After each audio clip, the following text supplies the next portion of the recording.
Good morning, ladies and gentlemen. My name is Leonard Leo, and on behalf of all of us at the Federalist Society, it is my privilege to welcome all of you to this year's annual convention.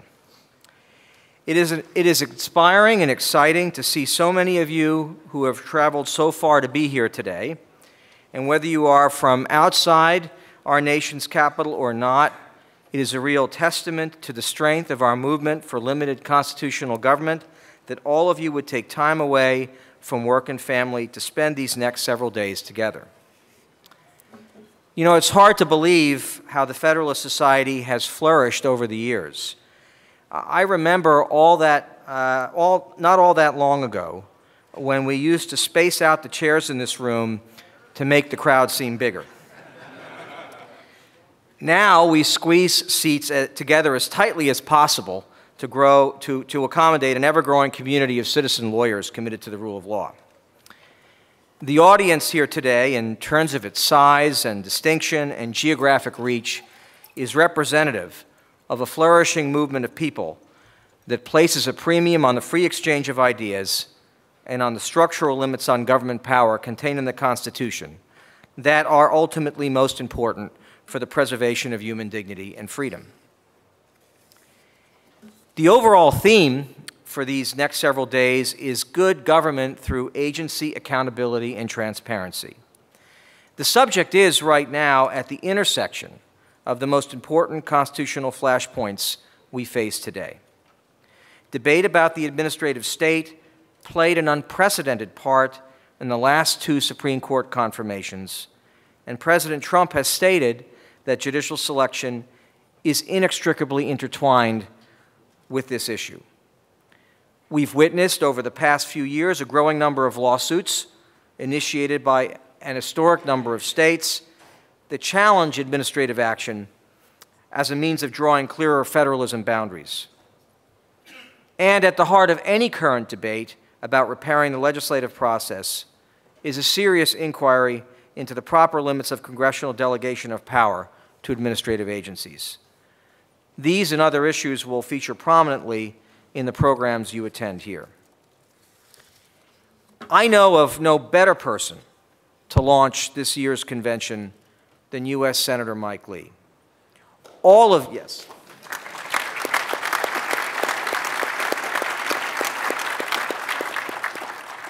Almost all of you, if not all of you, know him.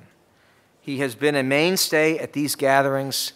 He has served in Federalist Society leadership, and as a senator, he has been an irrepressible advocate for ensuring respect for our structural Constitution.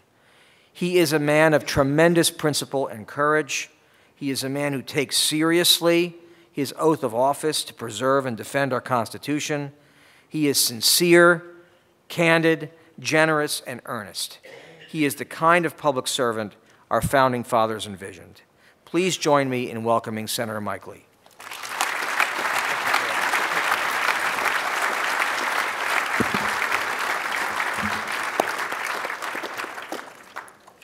Thanks so much, Leonard. Thanks to all of you for joining us this morning. It's a pleasure and an honor to be at the Federalist Society in any form, but I especially like this annual gathering. I wanted to start today by telling you a story that I heard just a couple of days ago by a friend and neighbor of mine back in Utah. He told me about a nephew of his who's in medical school. His nephew's married. His nephew and his nephew's wife don't have any children, but they were the loving parents of a large dog, who tragically passed away recently. Well, his nephew was at medical school the day the dog passed away, and so his nephew's wife started to try to figure out what to do about the dog who had just tragically died. They lived in a small apartment in an urban area, and they didn't have a yard, so they didn't know where to bury the dog. They couldn't just take it outside and bury it anywhere, since they didn't have their own yard. So she called the vet and said, "What do I do?" The vet suggested at one point that she just bring the dog down to the vet's office, and the vet would arrange for disposal of the dog's body. Fair enough. Then she remembered, well, we don't have a car, so I'm going to have to take the subway to get to the vet. But this is a large dog. I don't really want to walk onto a subway train holding a large dead dog. That could be kind of awkward. So she did what any rational person would do in that circumstance. She got out a very large suitcase and put the large dead dog inside the very large suitcase. And she lugged the large heavy suitcase containing the large heavy dead dog onto the subway train. A chivalrous gentleman, seeing her carrying this very heavy suitcase, obviously not knowing what was inside, said, "May I help you with that, ma'am?" And she said, "Yes, please, thank you." He lifted it, and upon hefting this object, asked, "What on earth is in there? That's heavy." And she was too embarrassed to admit what it actually contained. And so she said, "Oh, it contains computer equipment." And so he went ahead and put it up on a shelf. When she got to her intended stop on the subway, she got out to lift this heavy suitcase off of the shelf, and lo and behold, the guy, it turns out, was still there. And he very chivalrously, again, got up and lifted the suitcase down, and she thought, "This man is so helpful, I'm glad he's here." But then something unexpected happened. The guy took off with the suitcase.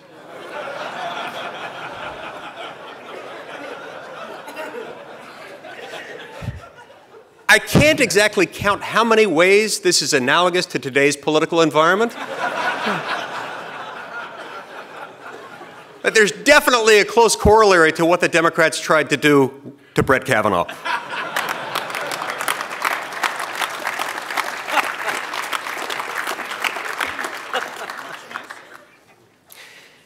Now, Congress has just returned to Washington after a legislative recess of a few weeks during the election, at which time I'm sure Washington breathed a lot easier during that recess. But then we had the split results of this election that have caused a lot of people to panic. Everyone in the media, most people on Capitol Hill, and people within the administration are wondering all kinds of questions, like, what's going to happen with the new Democratic House of Representatives? Will there be gridlock? There's all this hand-wringing going on. So I'm glad that at least one thing stays consistent, and that is that the Federalist Society continues to meet in Washington in November, shortly before Thanksgiving. At least we're still here. Now, I obviously had some disappointments on election night, a lot of them, in fact. Some good friends came up short in their races, and losing the Republican majority in the House of Representatives obviously hurts. It hurts a lot. But I'm not going to lie. I'm really, really going to like being able to call Mitt Romney the junior senator from Utah. That takes some of the sting out of it. Actually, but no one enjoys that more than Mitt Romney himself, who every time he speaks refers to himself as the junior senator from Utah. He tells me that at my age, I really like any term that comes with the word junior in it.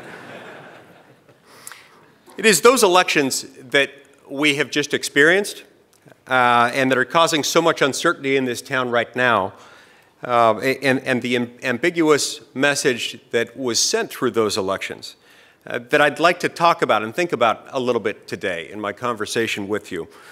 To constitutional conservatives, the election results and the split Congress that those election results will produce have to be seen as an opportunity to learn some lessons that both parties, especially my own party, have been ignoring for far too long.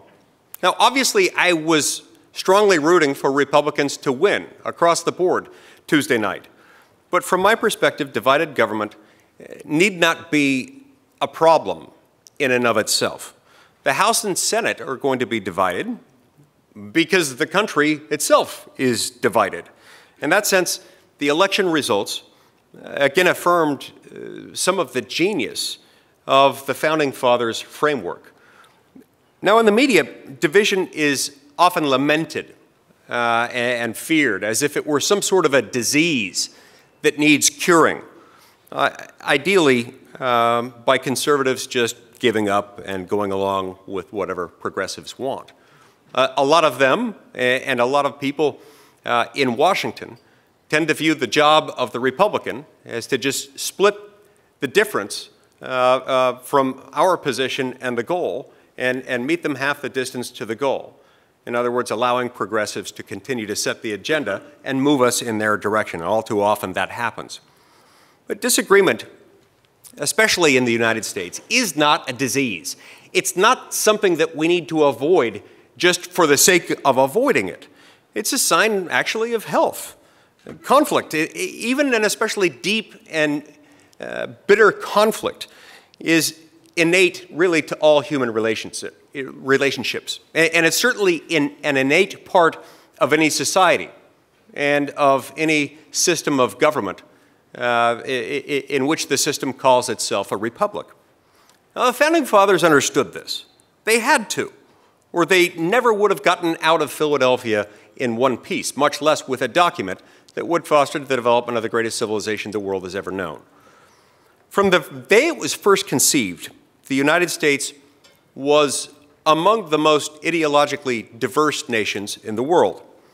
Our Constitution was written specifically for a people divided on political, regional, cultural, and religious questions. It serves as a roadmap for resolving disputes peaceably through mechanisms designed to best facilitate the happiness and freedom and prosperity of its people, on all questions, really. When people ask today how Americans can overcome differences and come together as one nation, the answer remains today, in many, many respects, the same as it was back in 1787. You see, the Constitution system of separated powers and of federalism not only made the United States vibrant and flexible and resilient, but what the scholar Nassim Taleb calls anti-fragile. Ours is a system made stronger by tension and by division. Thanks to our Constitution, diversity really is a strength because of the common gratitude Americans can take from the freedom to govern their unique communities according to their own particular values. Under the alchemy of the Constitution, America's wild differences are transformed into a source of national unity. Now, each year for the last few years, I've tried to throw in a story about my daughter, Eliza. My daughter, Eliza, is now 17 years old. She's a senior at Lone Peak High School in Highland, Utah, near our home in Alpine, Utah. And she often says things that are sometimes unintentionally profound, sometimes just profound in and of themselves. Eliza recently had her wisdom teeth removed. And as she was coming out of anesthesia, well, heavily sedated, the oral surgeon brought my wife and me into the operating room to help her recover. And as she was coming out of the anesthesia, she sat there. It turns out she would be a happy drunk, a nice drunk, a loving drunk. I love you, man. She was sitting there saying, Mom and Dad, I love you. You're just the best parents in the world. You're so nice. And then she paused and she looked over at me and she said, and I love federalism and I love separation of powers.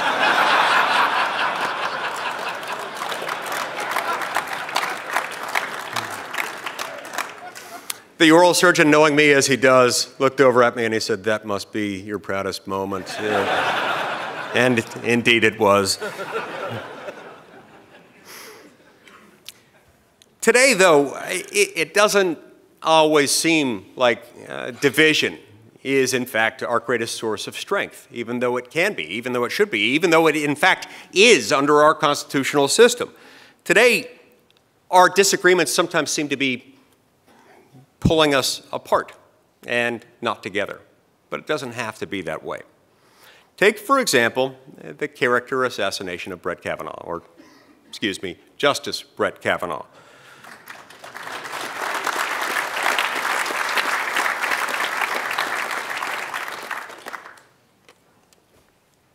Six weeks after he was confirmed, I still can't completely get my head around what happened. My Democratic colleagues on the Senate Judiciary Committee deliberately withheld material evidence from committee and FBI investigators for weeks so as to maximize the cruelty visited upon Justice Kavanaugh, visited upon Justice Kavanaugh's family, visited upon Dr. Christine Blasey Ford. They used a nationally televised hearing to ask Justice Kavanaugh about such weighty matters as flatulence and drinking games. They attempted to launder vile accusations raised by Michael Avenatti, and they uncritically repeated other unsubstantiated, uncorroborated, specious allegations. They justified their stunning, bold, and deliberately cruel abandonment of the presumption of innocence by saying blithely that the confirmation process was merely a job interview, as if that somehow disposed of any kind of a need for fairness or kindness or decency. The truth is that Democrats were acting irresponsibly even before Dr. Ford's letter was leaked to the press. My friend, the junior senator from New Jersey, declared that Justice Kavanaugh's supporters were, quote unquote, complicit in evil and urged protesters to get up in the face of Congresspeople. Now, we're told that this is somehow payback for Judge Merrick Garland's nomination and what happened there. At least Brett Kavanaugh had a hearing, the left would tell us, as if that would somehow justify a deliberate effort to destroy a man's life. And in any event, that excuse can in no way, shape, or form justify or explain the smears against the other highly qualified nominees, those possessing exemplary character that we've seen over the last few decades.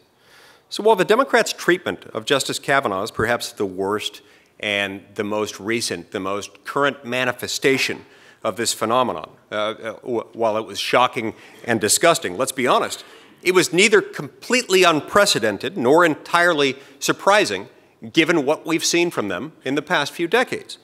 In any event, we need to find a way to prevent things like this from happening again, ever. I applaud Chairman Grassley for investigating every lead and making criminal referrals where appropriate. That's one very important way to deter people from making false accusations like these and engaging in this awful pattern of conduct. But there's an even deeper problem, I think. From the perspective of raging extremists who control the left's agenda, what happened earlier this year, as evil as it was entirely rational, as they see it. For decades, we have pulled powers constitutionally reserved for the states and for the people into the federal government. And then once they're here, we have transferred those from the people's elected lawmakers over to unaccountable, unelected bureaucrats, over to the administrative state.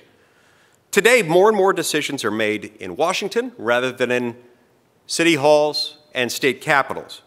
And more of Washington's decisions are made by unelected judges and unaccountable bureaucrats, not senators and representatives as they're supposed to be.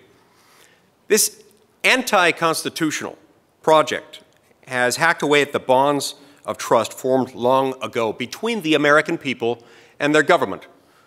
By seizing power from more politically homogeneous local governments and communities, Washington denies the American people the ability to govern by consensus.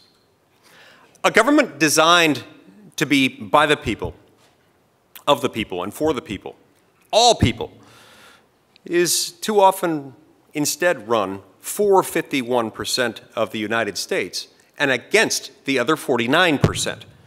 This approach artificially raises the stakes of federal policymaking and therefore raises the temperature of our national political discourse to an unacceptable degree.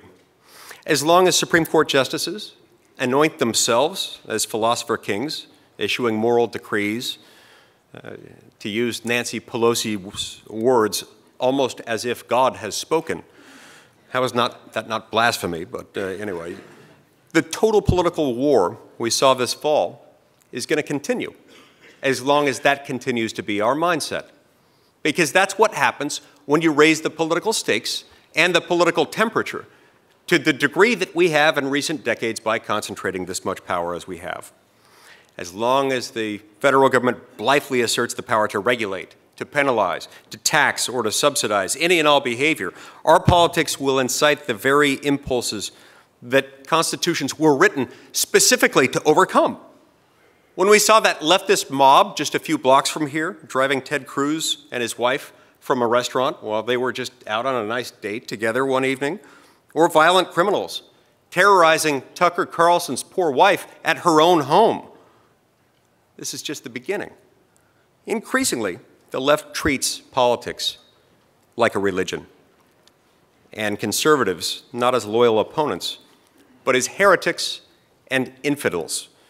On college campuses and other institutions where the left holds unchallenged power, the right is not questioned, but anathematized. Conservative arguments are denounced as hate speech, as illegitimate, as undeserving somehow of First Amendment protection.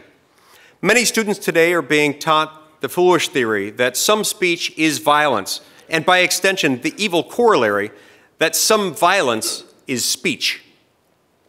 The popularity on the right of a more combative style is only further evidence that Americans have simply accepted the unhappy consequences of Washington's bipartisan consensus that all politics is now necessarily, unavoidably national. As we've seen in recent elections, very much including last week's midterms, our growing ideological divide mirrors a hardening geographic divide. Look at any electoral map today, and you'll see the same thing. America is split in two. Democrats are increasingly clustering in densely populated cities and in and near suburbs, mostly on the coast. Republicans are winning in exurban and in rural America. After last week's elections, for the first time in a century, only one state in the Union will have a divided legislature. Red and blue America see the country and see the world very, very differently. So differently, in fact, that our rhetoric today seems often to be less about option A versus option B, or even about correct versus incorrect, or ideal versus suboptimal, and more in the realm of good versus evil. Such stridency makes moral consensus rare and makes federal compromise very, very difficult.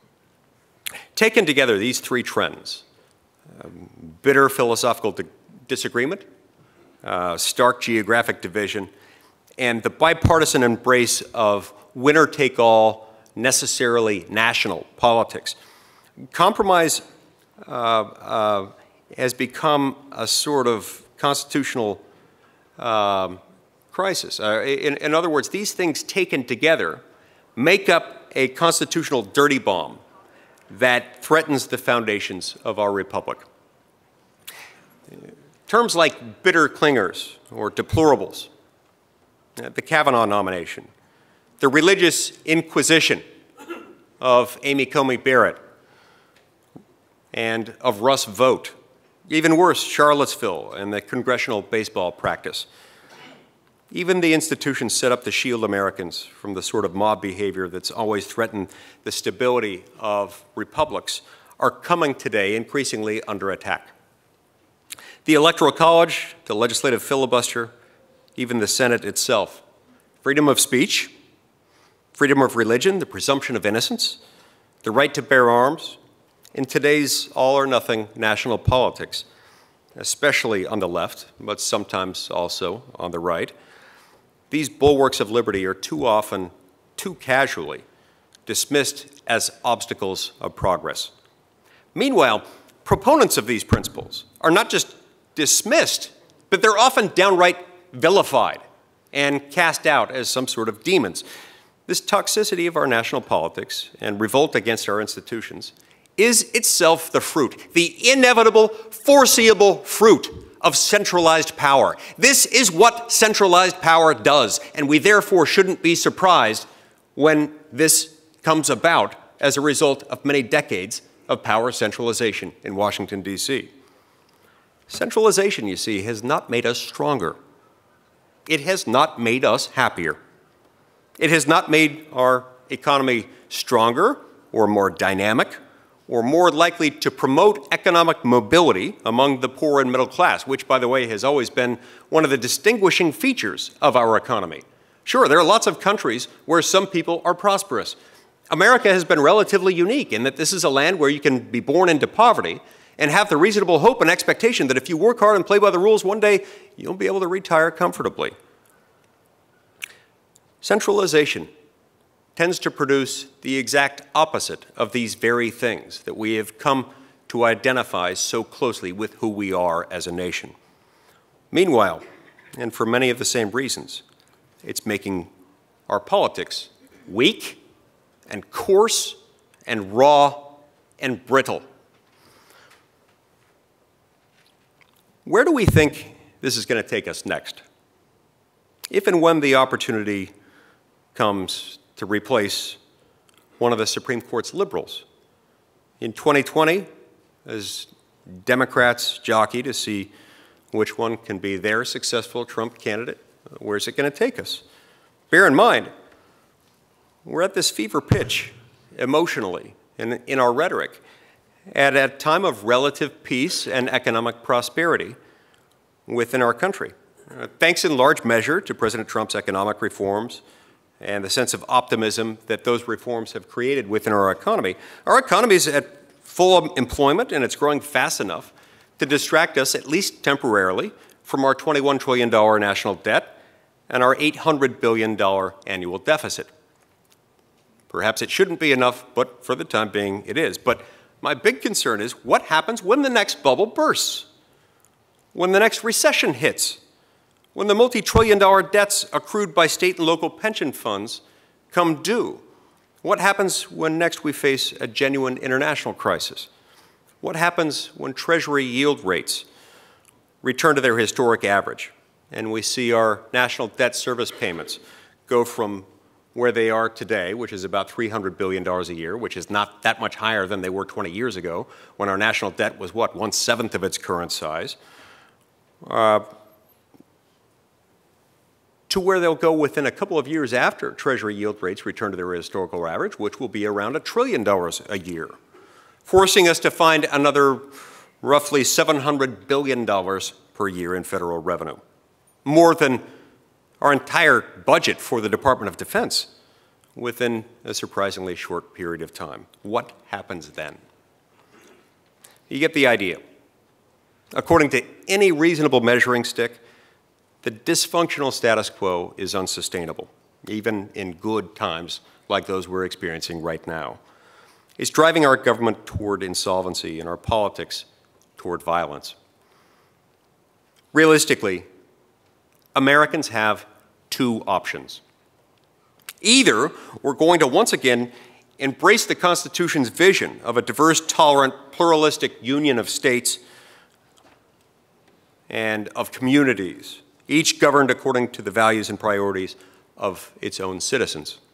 Or this fundamentally un-American contest, one recklessly designed to determine which half of our nation will have the power, at least temporarily, to unilaterally impose its will and its values on the other half, will escalate violently out of control. Ultimately, this will come down to a binary choice, a simple binary choice. Federalism or violence? Many on the left don't seem too concerned about any of this. They believe demographic and historic trends, coupled with what many see as the inherent rightness of their leftist cause, make their ultimate victory over Red America inevitable and morally justifiable. They believe every lever of federal power will one day soon and permanently be in their hands.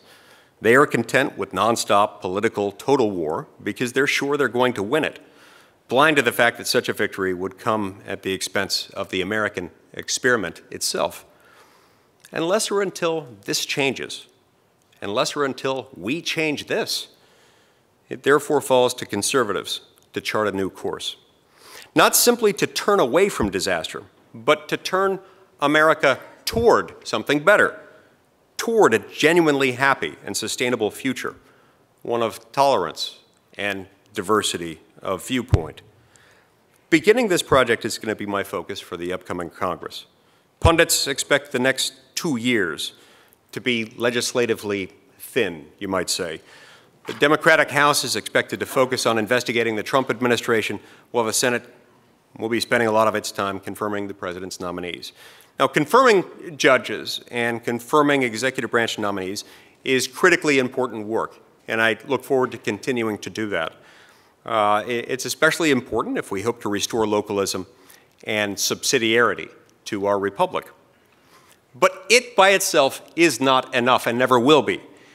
Conservatives also need a vision of America that can itself transcend total war, and an agenda to help us get there. A new, sustainable politics of subsidiarity and localism in the service of diversity and tolerance. Federalism is the answer. It's not just the best answer. It's not just a convenient answer. It is the only answer.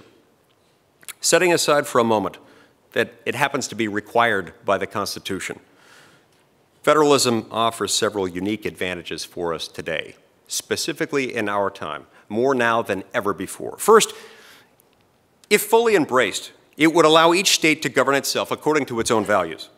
Federal policies that have usurped local autonomy and imposed one controversial set of ideas on the entire country should be rethought and reformed, and the corresponding power returned back to the states or to the people. We have to devolve the federal programs necessary to once again let Vermont be Vermont and let Utah be Utah. Second, we must allow the states to be more than laboratories of Republican democracy. Too often when Washington does speak of federalism, it does so not only with lip service, but it does so in terms of temporary experimentation, as if the only goal were to figure out which state's approach might be the right one, the magical one, that is later to be scaled up and then forced on the entire country. This is the absolute wrong approach. It is the opposite of federalism, just as kitsch is the opposite of art and not merely a cheap substitute, therefore. Instead, we should allow each unique community to develop unique solutions according to unique local preferences, and then leave it at that. In every instance, some states are going to do that better than others. The beauty of governing locally is that if you really don't like one community, you don't necessarily have to run for office or sue anyone or protest or write editorials. You can just move. Move to another place where they adopt policies more to your liking. This is how it was always designed to work. Third, we should not think of federalism as merely a devolution of power, but the repersonalization of American politics. How much of the toxicity of our national debate is due to its forced impersonal anonymity? Few people treat their neighbors or their family members the way activists tend to treat each other on social media. Politics, you see, is an inherently human activity. It's meant to take place eyeball to eyeball, not iPhone to iPhone. Glad you liked that. I was really proud of that one. Getting decisions out of Washington will not just make Americans happier by giving the power to run their own communities back to them. It will also make them nicer by forcing them to engage in politics as human beings again, instead of digital scolds and online virtue signalers. Now, I want to be very clear about something. We should harbor no illusions about state and local governments always being virtuous and pure, or always necessarily even being more efficient or less wasteful than the federal government. They're often not. But sovereignty and civility are more important than efficiency. And you can turn a state around a lot faster than you can a national government. You can turn a city government around a lot faster than you can turn around a state government. States and localities have two other advantages over Washington. First, they're closer to their voters, and policymakers are more accountable, more easily pressurable and fireable than they are here in this town. And second, of course, most states are required to balance their budgets, either by operation of a state constitutional amendment or otherwise. In any event, There is no state in this union, not a single one, that has the option of perpetual deficit spending on the scale seen here in Washington, D.C. There's nothing wrong with a state's voters choosing to have a big government or a small government for that matter, especially because they tend, and their elected representatives and governors tend, to bear the cost for their choices, and they don't have the option of transferring those costs to another state, or in some cases even worse, to another generation. The low-hanging fruit is obvious. The interstate highway system, K through 12 public education, the federal higher education accreditation cartel, early childhood education, the Department of Commerce, the huge glut of federally owned land and real estate, housing policy, workforce regulation. These and the knotty interconnected problems of welfare dependence and health care would all be more easily untied if 50 diverse and motivated states were working on them.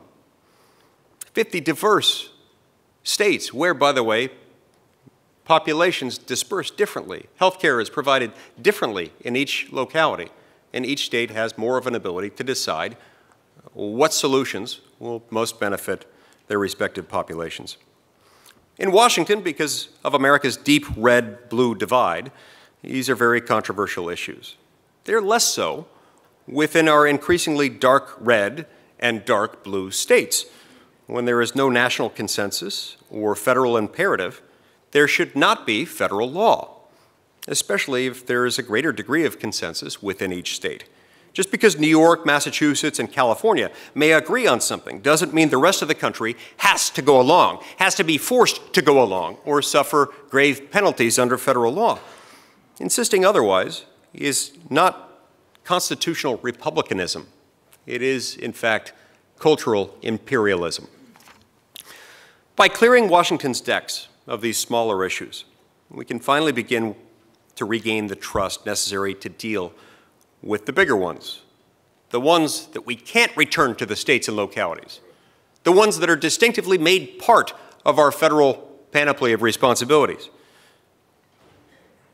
Things like national security, like immigration, trade, localization, and also things that have become federal and therefore have to be addressed federally, like senior entitlements and like the debt. The good news is that thanks to President Donald Trump and the Republican Senate majority, we have a Supreme Court that should be ready to do its part on this project. Today, the court stands ready to allow, and I would add, indeed, to require the elected branches of the federal government to once again do their jobs, instead of having the Supreme Court arrogate to itself the authority to permanently settle important national issues.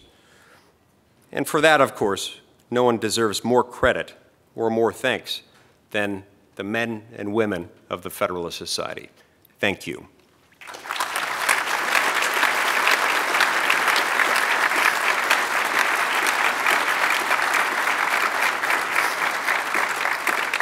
We have time for 2 or 3 questions. They should be crisp.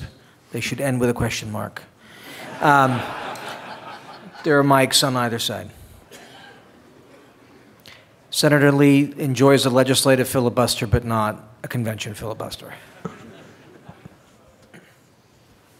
Oh, good morning. What concerns me about everything that you're saying is one thing that is missing, especially in this voting, is what about accountability for when we see all this type of voter fraud that we're seeing in Broward County, et cetera, or all the investigations we've had? How are we going to help this if we are not seeing accountability? I want to make sure I understand your question. Not seeing accountability, you mean from state and local election officials? Federal, anything that goes on, the people that go after Kavanaugh, Benghazi, you name it, the voter fraud in Broward County right now. I mean, what the public sees time after time the last 6 years specifically, I think, is that all this goes down, no one's held accountable. Hillary Clinton, servers, you name it. Yeah. All right. Look, it's a great question, and it's a question that inheres in the Republican form of government itself. The very best thing we can do to promote greater accountability is to protect the people from the risks inherent in the excessive accumulation of power in the hands of the few. So the fact that you see a lot of the accountability issues that you mentioned, not all of them, but a lot of them are in fact federal issues. And the larger the government in question, the more layers of insulation you will necessarily see between the government and the people to whom it's supposed to be accountable. Over here, do you have a question? What's your reaction to people who are starting to use city governments for social engineering and that kind of tinkering, and then state governments usually trying to preempt it and to stop that? Because I think I hear on the left also they claim to be in favor of local governance, and that's kind of what they're actually trying to do.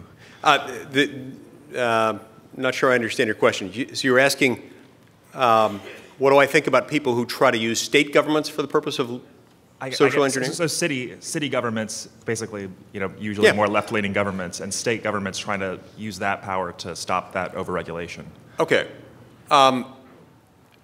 I would a whole lot rather, look, the progressive worldview is such that progressives do and probably always will view government as a vehicle through which to achieve social engineering. And that's yet another reason for localism, yet another reason why we need to turn back to it.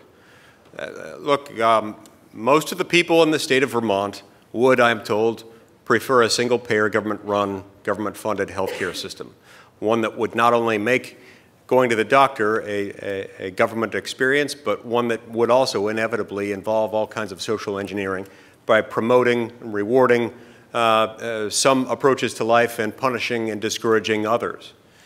If the people of Vermont want to do that, let them knock themselves out doing it. That should be their prerogative under our Constitution.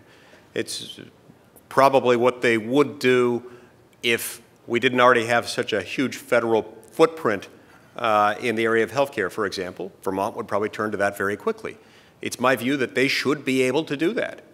It's my view that there's nothing in the Constitution that prevents a state from choosing to use the machinery of the state to engage in social engineering. It's also one of the reasons I'm likely never to live in Vermont.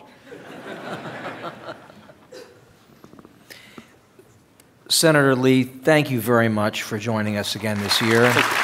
Really grateful for your leadership.